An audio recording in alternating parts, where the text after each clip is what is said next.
Let's take a look here at the My First Doll stroller.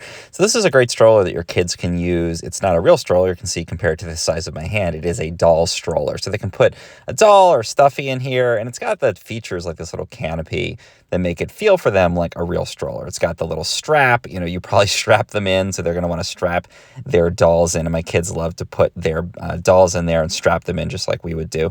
The wheels, obviously it's not the smoothest operation, but you've got the handle on the back.